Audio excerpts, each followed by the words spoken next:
AI agents, LLM, Copilot, ChatGPT, cloud, all of these things are kind of replacing workforce. And that is a big concern for many people. But who does it replace?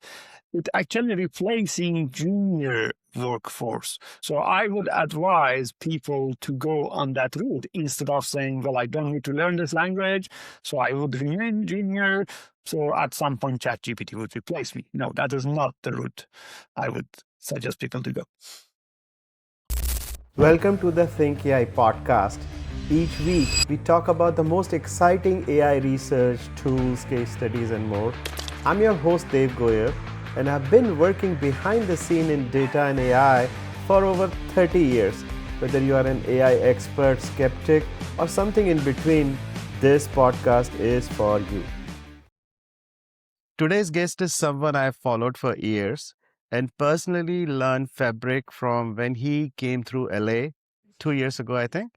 Reza Rad is the founder of RADACAD, Microsoft Regional Director, a 15-time MVP for data platform and AI, and the author of 7 books on Power BI and SQL Server. He's based in Auckland, New Zealand, and his training reaches practitioners around the world.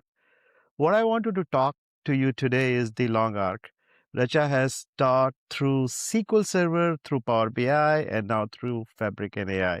So we are going to ask what actually different this time, what has not changed, and what should a leader with a Power BI estate already running to do on Monday morning. Reza, welcome to the show. Thank you. Thanks, Dave. Thanks for the opportunity. Hello, everyone. Very glad to be with you here.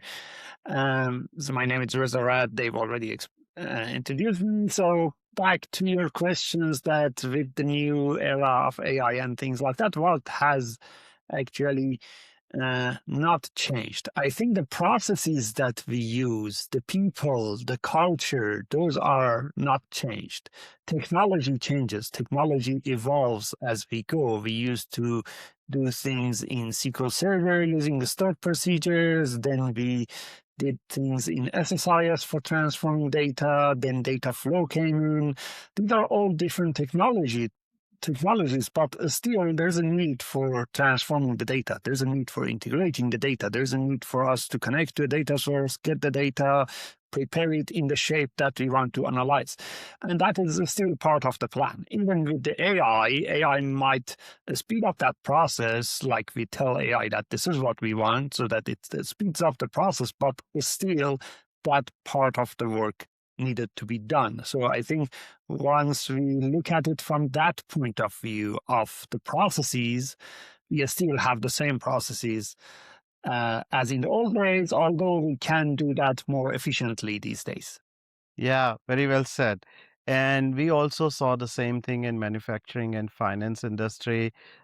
Things stay stable. At the same time, there are a lot of innovations come through, but the fundamentals are same, isn't it? Like SSIS may have transferred to ADF to Fabric pipeline. The concept is still the same. You're still doing ETL. You're still applying the transformation logic, just doing it differently.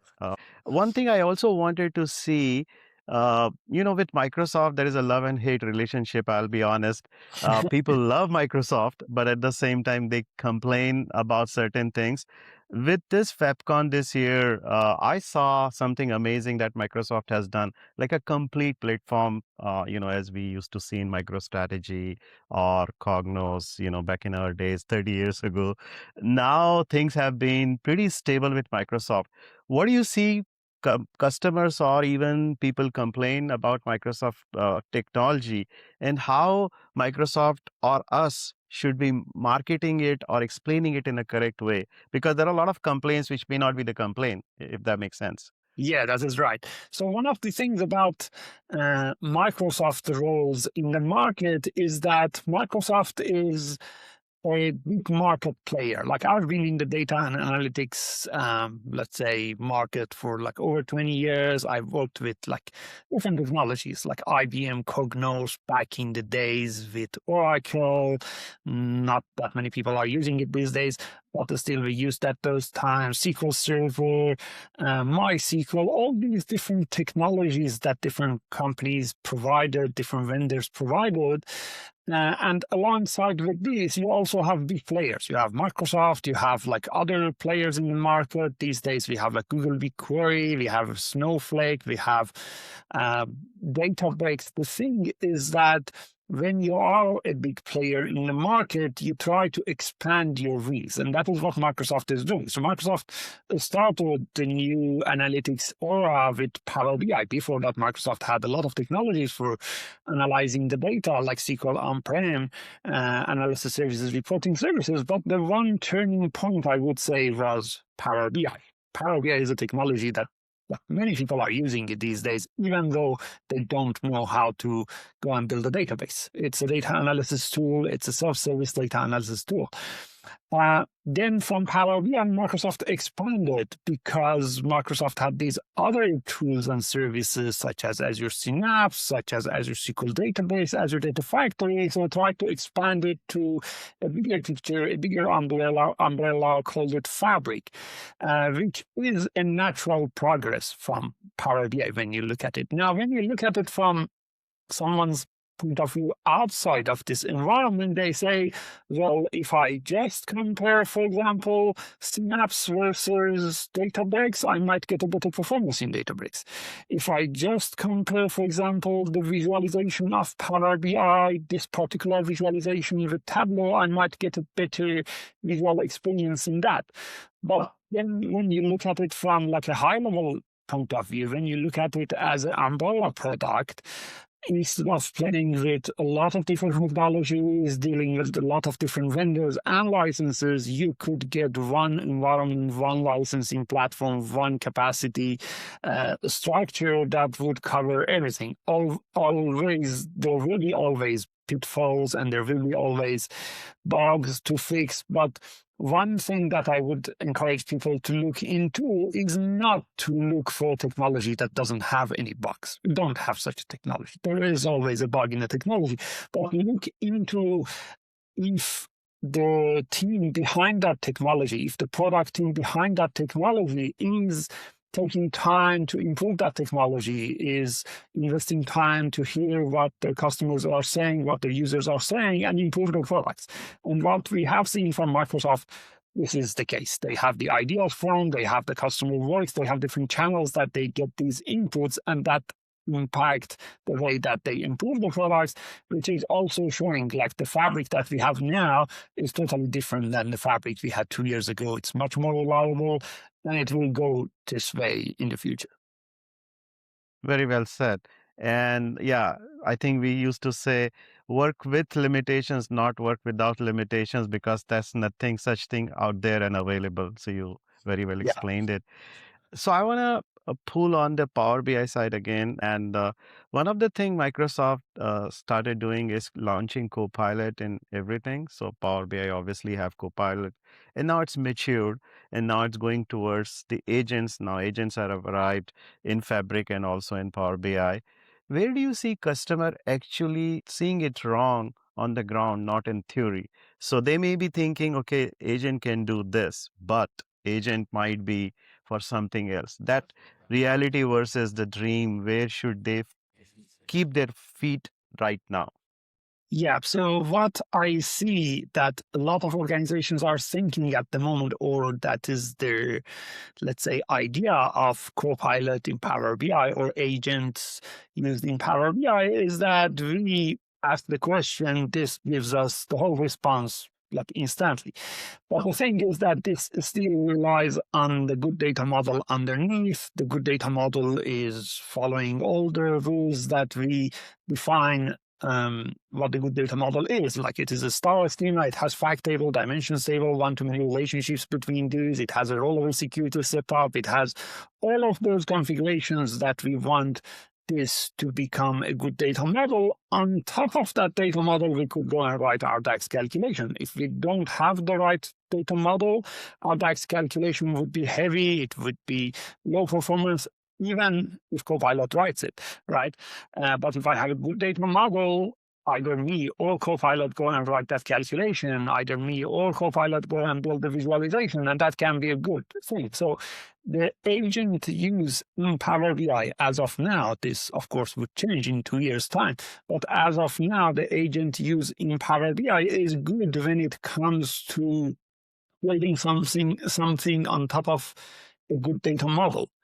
But you, as a developer, you, as a BI team, data analytics team, data analyst, you will still need to spend time to build that data model in a good way to make sure that your relationships are well defined, you have good synonyms for the agent to understand that. So at the moment, you are building it to serve the agent, and then later on, you expect the agent to serve you to give you better visualization. In the future, 2-3 years, who knows? This might entirely go and build a Power BI semantic model, but we are not there yet. No, very well said. And we had a similar story. So we had a CFO ask Copilot what was the Q3 margin, and it returned the right number, but the stale data set nobody refreshed. So now the Yeah. number which was right in his mind wasn't right. And the story behind data before AI, and also the calculations have changed because they've acquired different businesses, and nobody pays attention to that. So they think AI can bring a magic wand and start building the calculation. It could, like you're saying, but I would think the data will always remain the foundation, the thinking behind how the data needs to be modeled, what the calculation needs to be, the human touch, the human control needs to be there. Copilot is only going to expand or explain the wrong thing in a bigger and better way. That's right. Yeah, Copilot would emphasize what you have in your model. If you have a good model, you could get good output. If you have a bad model, you probably would get even worse output. The other thing you just touched upon is DEX calculations and DEX and M. I remember seeing Chris Webb and others from Europe, and then you writing and teaching on DEX and M over a decade, I would say. Copilot can now write a whole lot, but then there were like these best practices that's been taught through. So, what does a Power BI consultant or a BI developer actually spend their day? I've got a lot of juniors and they say, why do I need to learn the concepts of DEX? I can just give a command to Copilot and I don't have a good answer. So I'm pushing you to you. What would be the good Yeah. answer for me to give it to them? Yeah, so the thing is, this is not just DAX or M. This is like everywhere in programming. Like if I'm a developer, why should I go and learn C Sharp? Copilot can write it for me. Why should I go and learn Node.js? What should I go and learn JavaScript? All of these things. But what I say is that, of course, Copilot can goes and write these for you, and it actually improves. The Copilot we use today would be much better in a year time. It would even write better codes. But still, this needs to be vetted. This needs to be checked by someone that is it correct or not. Now, you may not go and check every single measure, DAX measure that this creates for you, but if it happens that that DAX calculation that it generates for you has a low performance, then you need to go and check it. It doesn't work with just telling Copilot that, well, this is low performance, go and write it another way. You need to go and look at the code and see, for example, this use this single function, which is probably performing slower than a counterpart of that function, which might perform much better. How do you know that? By knowing the language, by knowing the functions. The learnings are going to be different than the old days. You may not go and write the whole program yourself. You may not go and write the whole DAX and M, C Sharp, JavaScript, all of that yourself. You get Copilot to write most of this for you, but you have the capability, in case it is needed, to go and look at the code, know that this is not the right way to do it, and change it. And that is only happening when you know the language very well. No, very true. And we also talk to our consultants now that you need to know the subject area a lot more than before. You Mm. could get by just being a technologist before, but now because technology is acting on your behalf, You need to come in front and ask the right questions, do the right testing, give the right architecture, give the right advice to AI so that AI can perform better for you and validate to that level. And that shift is, I think we are in that transition stage. Especially I work with India, a huge team. They need to, I'm sure you're dealing with the same thing. They need to have this mind shift towards, having more thoughtful thinking, solution oriented structure than just a technology oriented structure, isn't it? Correct, correct. What I think will happen, and it is already happening in many organizations, is that AI agents, LLM, Copilot, ChatGPT, cloud, all of these things are kind of replacing workforce, and that is a big concern for many people. But who does it replace? It actually replacing junior workforce, because, like, for example, the junior workforce that wrote this mediocre code, now Copilot can write probably the same code or might be even writing it better. The workforce that this cannot replace at this stage is someone who has a good technical understanding, is someone who has good knowledge, more like a senior. So I would advise people to go on that route instead of saying, well, I don't need to learn this language, so I would remain junior. So at some point, ChatGPT would replace me. No, that is not the route I would suggest people to go. Awesome. No, that's a great advice. I also want to switch gear a little bit. So we talked a lot about how to use the technology, where to use it, what to do and what not to do. But now the technology is out there, especially Fabric, which I'm big fond of. Do you have any examples, like one or two real customer problems that Fabric is solving today using AI or Power BI plus AI in last 6 months, maybe? Yeah, we do have actually both. So in general, we have customers who we had actually customers who been previously working with some other technologies. Combination of the costs for licensing they paid for those now has improved a lot. That we migrated them to Fabric. That is just like pure Fabric, not even using AI. Now with the use of AI, we have a little bit different story these days. With the use of AI, so the general expectation is that this should speed up the process. But the fact is that nowadays we are not at that stage yet. Nowadays we have to prepare our data well for the AI to consume. So we actually spend more time in building our model. So let's say the semantic model that I used to create, for example, previously in 3 weeks' time, now I might even spend 1 week more, like make it in 4 weeks' time, because I want to add all the synonyms. I want to make sure that this has all the logics that the AI can leverage later. So when you look at it from a customer point of view, their short-term view might be that this costs them more, but the long-term view, like after some months, they get to see the result. They get to see the fact that now that we have built this model, now that we have prepared this data, all in Fabric, all in Power BI, AI can just sit on top of it and give them really efficient visualization reports from what we already have. So they save a lot of budget, a lot of resources on that side. Any KPIs you had with your customer? No, no need to name the customer, but just the KPIs like 3x faster or from days to minutes or something like that.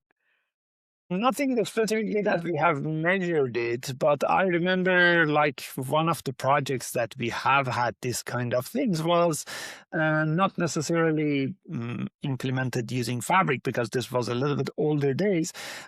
We used some analytical engine and AI engine with machine learning. We had a customer who have been using a lot of like pre-flight booking, and they've been looking for finding out what is the right window to do the pre-flight booking. And they realized that the right window for the pre-flight booking is the window based on this decision tree algorithm. We calculated that this is, for example, like 6-7 weeks before the ticket time for international flight and domestic flight was different, and the result was different. In a 6-month time, they like saved pretty much like $500,000 just for that particular change in the time that they make their flight booking. No, that's a great example. In fact, we work a lot with manufacturing, and we worked with one client. In fact, we just completed the project where we were dealing with manual POs and email or printed, and we started doing with the like scanning OCR with Power Automate, AI builders, things like that, and also using Fabric on top to use the intelligence of data from their ERP. And you taught us real-time AI or BI. I Uh, wrote a book yes. on it too, but this was near real-time AI, right? So they are able to get this multi-day approval into a near real-time approval cycle, and they were very happy about it.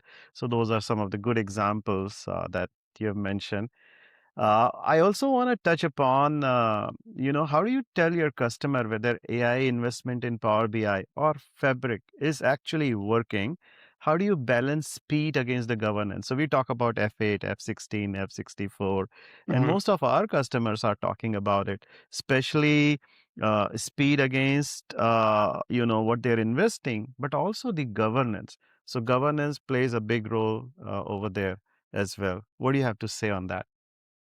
Well, of course, I would first, like, whenever a customer comes to us asking about utilizing AI in their environment, first I would challenge them to think about how much they are going to invest in the data underneath AI. Because, like, if we consider AI like tip of the iceberg, the underneath that is all the data that we have prepared. That data needs a lot of work to be prepared for the AI to consume. Not only that we need clean tables, clean data warehouse, things like that, we also need to have clean processes. We need to make sure that workspace design is correct. We need to make sure that we have the medallion architecture. We have the enablement of self-service users. We have all of these processes defined because AI is just one part of all of these aspects. If I have business logics defined by the BI team, but there is no business logic input in that, that's not going to work. How would I add my business logic? By enabling self-service users. Self-service users, if I just listen with 100% self-service, I wouldn't have governance. So I have to find that sweet spot between so that I have good governance alongside with the self-service. Now, when you consider all of these, if we start with looking at AI project from this point of view, that let's first get all the foundation right, let's get all the architecture right, let's get the model right, and everything else, then investment on AI makes sense. Then investment on AI, I would say the more the merrier, right? We would get the better outcome of this. But when I have a potential customer coming in and saying, well, we want to spend much on AI, but we don't want to go and build data warehouse. We don't want to go and uh, do data integration. We don't want to go and work on the process that will bring data from other places, things like that. That usually doesn't end well. Like, it might generate a couple of reports, a couple of dashboards for them. That is just good for now, for like a short period of time. But after a while, they realize that this is just a report on top of a chaos of a data that, unless we go and fix that chaos of data, it doesn't really lead to a good outcome. Now, that's a great example. We have a parallel story. Most clients we work with obsess with speed. So they can't articulate the success metric, but they can say, oh, what does the success looks like for 90 days? And we put that question back to them. I said, what success looks like for you in next 90 days? So that we can support. Technology merely follows what your success looks like. If you don't have a metric, then your project will drift. So something like that is crucial. If you don't have a definition of what is a definition of done, then you're always going, and the speed, no matter what you have, is not going to work out for you. That's right. Okay, I want to touch bases back onto your passion, which is teaching. I know you have been doing teaching for 20 plus years. Amazing. I see your YouTube hits. I think you recently reached 10 million views, which is phenomenal. So congratulations. Thank you. Uh, and you have survived every platform turn, right? From SQL Server to SSIS to Power BI to now Fabric. And this changes everything. And it changes everything cycle as well. And Mhm. life has thrown plenty of you at outside of work too. So I'm not going to go into the details, but I'm mainly talking about mindset. What's the practice of mindset that keeps you teaching, shipping, meaning building products and showing with this positivity? I've always seen you very positive person, despite of everything that I know about you. So what do you have to say to someone listening who's in a really tough chapter in their life right now? Yeah, so I would say, well, life happens. We have circumstances that does not always go in our favor. We have good days and bad days. Good days are not hard. Like when I have a good day, I'm productive. I go out with my friends. I go and build this piece of code. I write this code. I write this application. I'm in a good mood. The main thing is not how do we handle our bad days. What I found myself that is working is that there are some tasks or activities during the day that I would consider them as the tasks and activities that would drain my energy.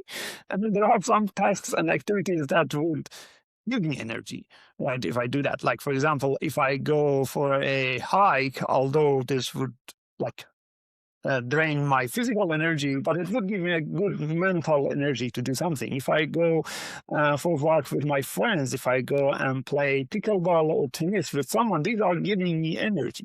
If I go and write a code, that also gives me energy. For a lot of people, this might not. If I go and work with particular technology, if I go and work with cloud and Copilot to go and build a new application, that gives me energy. But if I go, for example, and do some accounting, I don't like that, right? That will drain my entire energy. So then you have to find the right balance of doing these things in a way that you don't have in one day all your energy draining activity, right? If I start my day with things that I don't like and then do 2, 3 of those, then by midday I wouldn't have energy. For me, the things that I really like to do, I like working with technology. This technology could be like back in the days, SSIS, now Power BI, Fabric, AI. I still love to work with technology. The other thing that I like is to teach others about what I learned. I started this like 15, 20 years ago with just a blog for myself. I wrote that blog just for myself to keep diary of, for example, I did this in SQL Server. And then later on, I found people that would get benefit from this blog. They come and read the blog and they realize that this is helpful for them. So this became more like a source for also teaching others. So that way I get some feedback from them that this is working for them, this is not working for them in a situation that I haven't worked before, right? Because they are working in different environments. On the other hand side, this fact that I'm helping others gives me energy. So one of the things that encouraged me to do a lot of these things, like blogging, videos on YouTube, going to different conferences, presenting, training, all of those, is the fact that I actually like to help people, but the way that I help people is different than the way that, let's say, someone else might help people. I help people with teaching them the technologies and the tools that I use. And that gives me energy, and I'm glad that that also helps people to get enough benefit out of it. Now that's amazing. Can I say teaching is a stabilizing force for you? So discipline versus Yes, inspiration, right? So that's right. discipline to Yes, run the business and do things, but inspiration to do the teaching, become a correct. Yes. provider. Is that correct? Yes, yeah, that is right. Yes. Awesome. This is very inspiring, Reza. I love the answers we got here. Thank you. Uh, I want to go back to the Microsoft front again. So you've been at the front of every Microsoft data platform. You and I both go to different conferences. You go in a lot more than I could afford. But looking forward for 5 years, where do you actually see AI going? And even data. I always say data and AI together. I never differentiate between the two. So where it is going for a practitioner like you and me, And it's Mm. not just a headline, because a lot of people chase AI as a headline and not as, the electricity which will run the Mm. operation, the lights and everything. If you are advising a 22-year-old, yourself, me, or someone else, who just landed in their first BI data or even AI role, what would you tell them to spend the next 2 years and what to ignore? I would say that like AI is growing so fast, right? The AI that we know today is, let's say, combination of LLMs and agents, things like that. A lot of us have seen like agents for doing different things. Now, in a few years, this would change completely. We would have like multi-agent programs, an agent that, like, for example, I would say, I want to have this project. This project manager agent would go and hire two developer agents, one tester agent. They would go all together and build something entirely without any interaction from me, which is kind of great and scary. It is good because I would be more productive in the business. Scary because then what the workforce would do. So this is quite critical. A lot of organizations these days are thinking about what would happen in the future. Of course, we are not living in that future yet, so we don't know exactly what is going to happen, but there are some signs of it. At the moment, I would say the first sign of it is that this would save a lot of time for organizations. Instead of hiring, let's say, 10 junior people, they might use a combination of agents to do that, right? So my advice based on that to young generations is that they need to work hard, utilize AI to learn more about the subject that they are going to be expert on. To focus on a particular subject. I don't recommend them to go and do a little bit of everything, right? Don't be a whole ocean with just 1 meter deep. Try to focus on a specific area, let's say data analytics, but then go and learn about that data analytics. AI can help you actually to learn that. Like, for example, what are the top, let's say, things to learn. I'm going to follow AI. What are the top channels to follow if I'm going to learn updates about fabric, things like that? Then utilize that and go and learn it, not to tell Copilot that go and learn this and give me a summary. They actually need to go and spend time and learn things. That way they become proficient. When you are proficient in your job, not only AI cannot replace you in a short time. The other thing is that you would find some areas of improvement that others who haven't been working with that much didn't find. For example, just giving you an example, that one of the things that we did in RADACAD was to come with a tool called Power BI Helper. A lot of organizations are using it at the moment. The reason we came with that tool was that we worked with so many Power BI solutions that we realized the first thing we do when we work with a customer is that we need to find out what exactly is happening in the Power BI file. And we built a tool that connects to the Power BI file, gives us all the documentation, which measure is coming from where, which measure is not used at all, things like that. And that tool was a tool initially for us to use internally. Then we got other people to use it, right? So when I work in that particular environment quite deep, I get to know that what other tools or services might be necessary. Then in the future, I will not take AI to go and build those for me. You would have that opportunity that you wouldn't have if you don't go deep in that part of the technology, I would say. No, that's a great advice. And in fact, I tell young consultants the same thing. I tell my own son, the tool will change every 2 years. The way you think won't. Spend your time learning to ask the right questions and explain the answer in one sentence. That's a skill. Being succinct is going away. And I really hope and wish the youngsters now chase and acquire that skill more than anything. Yeah, So thank you for that advice. you're I'm welcome. switching gears again. So you run the Power BI and Fabric Summit every year. I was fortunate to speak in that couple of times. It's a community-led events Thank in you. the space. And I had the privilege of speaking not on the stage, but online, but from a listener who has never heard of the summit. What is it? Who is it for? and what do you want for them to know in the next year's edition or Yeah. even this year's edition? Yeah, thank you for mentioning that. So the Power BI and Fabric Summit is a yearly conference that we run fully virtual. It's not in person. It is not running in a particular venue or a city or a country. It is fully online. We run it in 2 different time zones so that everyone in the world that it doesn't matter where they are. Like it might be in India, in different parts of Asia, Europe, US, Australia, New Zealand. There is always a time frame that would work for them. We have sessions in different rooms, like 8 sessions usually in parallel happening, sessions after each other. Each of them is like about an hour, 40-minute session. The Q&A after that. The Q&A is live. The session itself is pre-recorded, so I have the best quality of presentation for the attendees.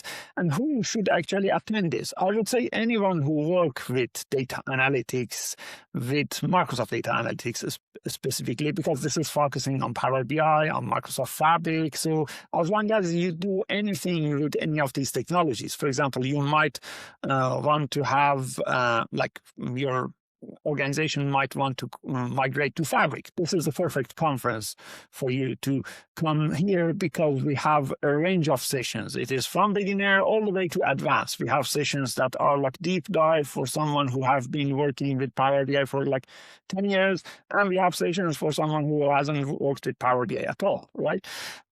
If any of these technologies is something that you would work, then this is the right conference. The price of this conference compared to, let's say, a in-person conference is not comparable. Like you pay thousands of dollars for in-person conferences, plus the fact that you need accommodation, you need travel plan.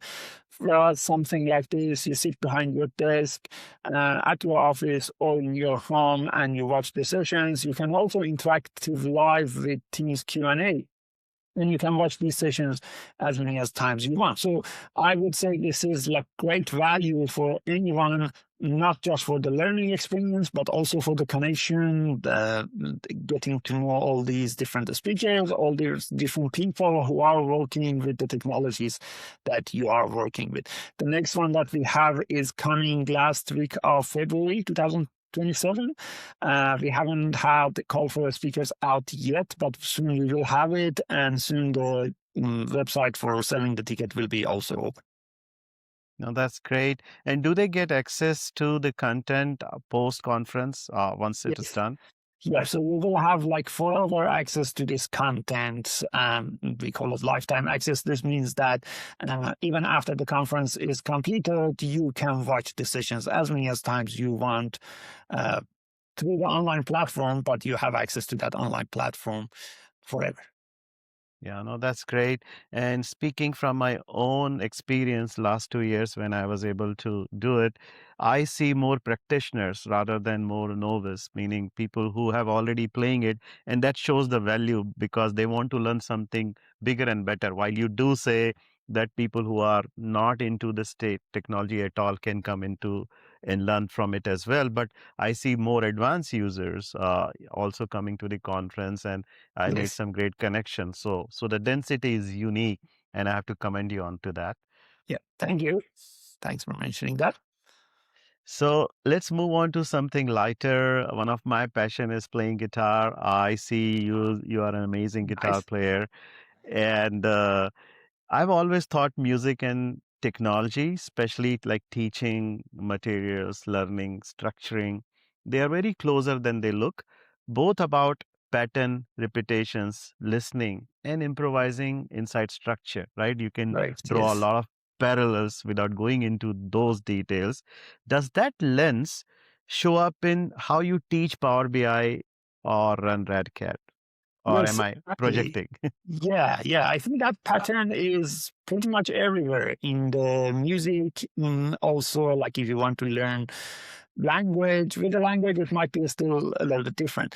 Mm, but in music, it's kind of exactly like that. So you start by learning a technique first. Then, once you learn the technique, you go and play that technique quite a lot to make sure that you master that technique. But once you learn this technique, and that technique, then you start to improvise between these.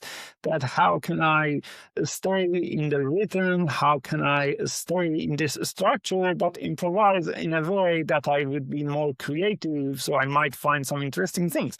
That is exactly like the way that we do the music.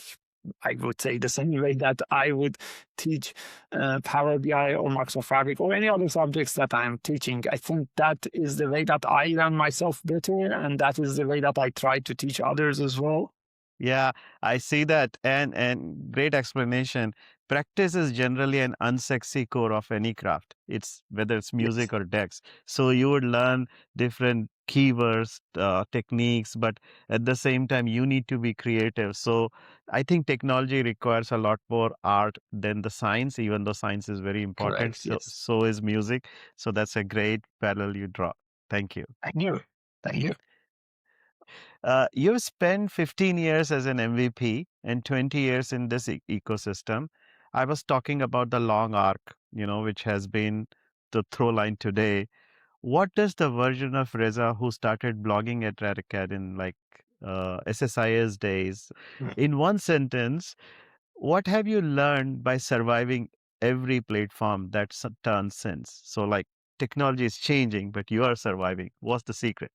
I would say, I would say start thinking out of the box of technology. Start thinking of what problem you are actually solving.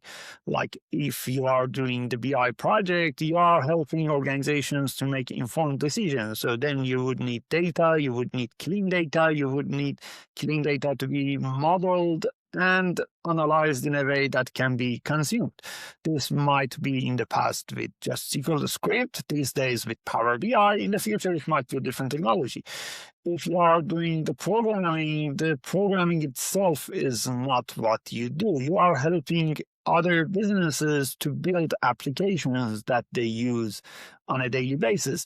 This application might need a database to store some of their information, and it might also need some forms of entering the data, making sure that the amount of errors when entering the data is reduced. So when you think out of the box, when you think that these are the problems that I'm solving, then you just try to find how you do that with the technology.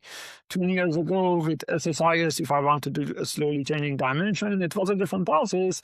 Nowadays, if I want to do that a slowly changing dimension in Microsoft Fabric using pipeline and data flow, it's a different process, but still it's the same thing. Still, we are solving that particular challenge. The way that I looking at it is that how we can help each other to get to solve that particular business problem.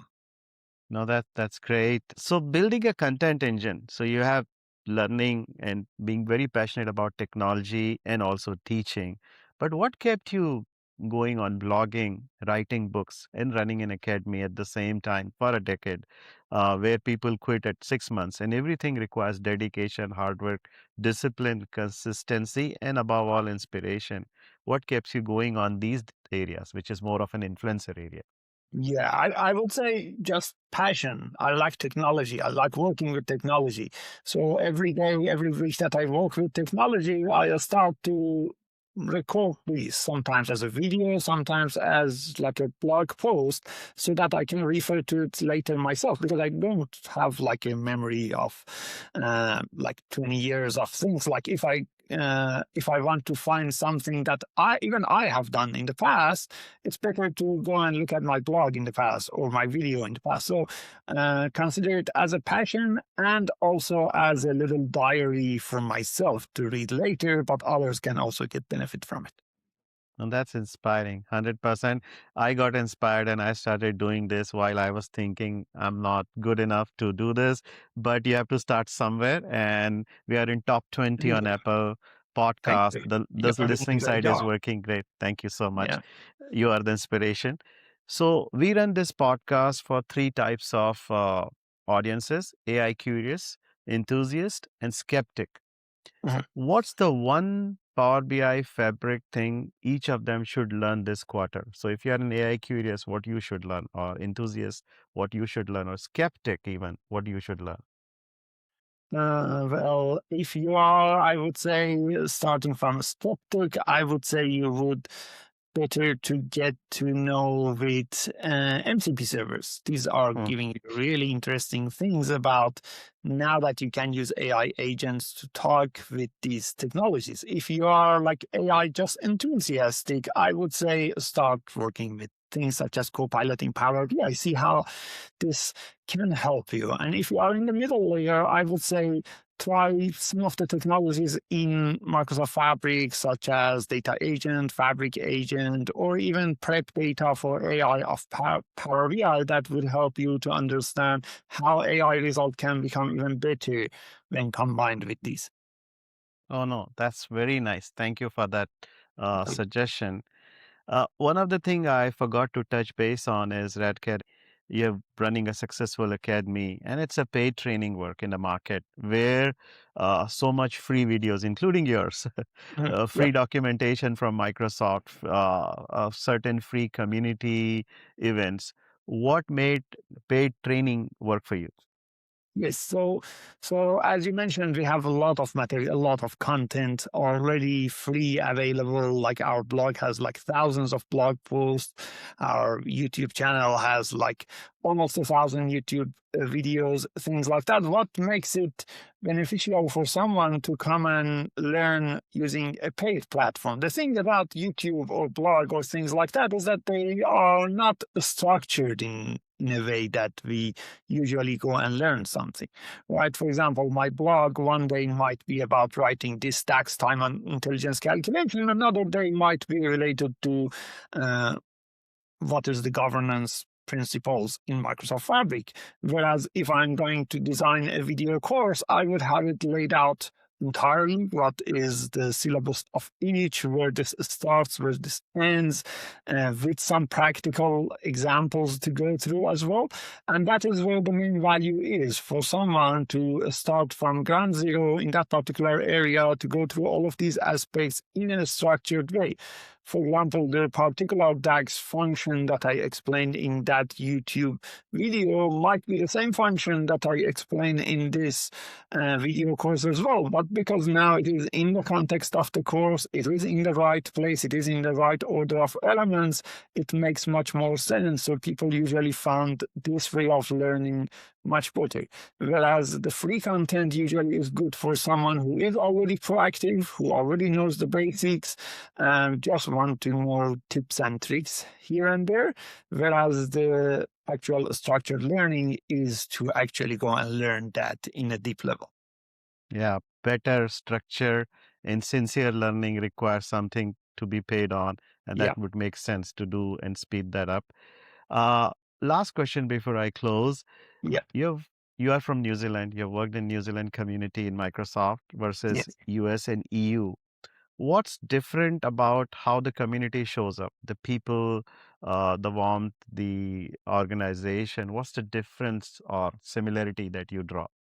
Yeah, so I would say in terms of the community, we have a really good community in New Zealand.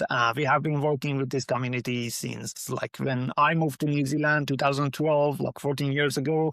Uh, like we had user group sessions that it was only 3 people in the community, like in that room, me, the speaker, and the attendee, right?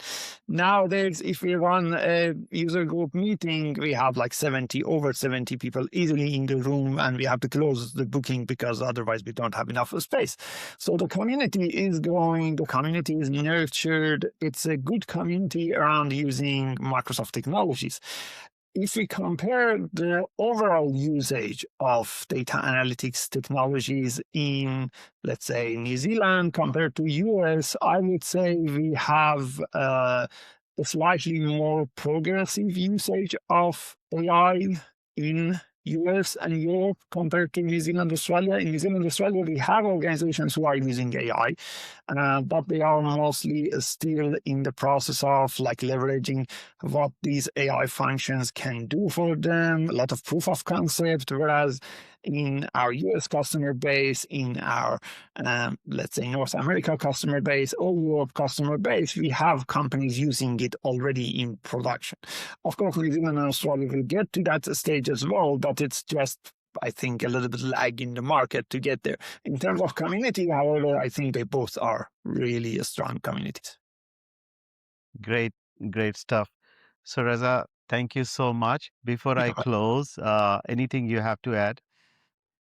No, thank you. Thanks for the opportunity to be here with you, and I hope everyone enjoys working with the technology. Thank you. So that's Reza Rad, founder of RADACAD, 15-time Microsoft MVP, continues since 2011. Wow, just talking about it gives me a goosebump. And one of the most consistent teachers in Microsoft data platform community. Find his blog and the RADACAD Academy at radacad.com. I'm going to leave a link here.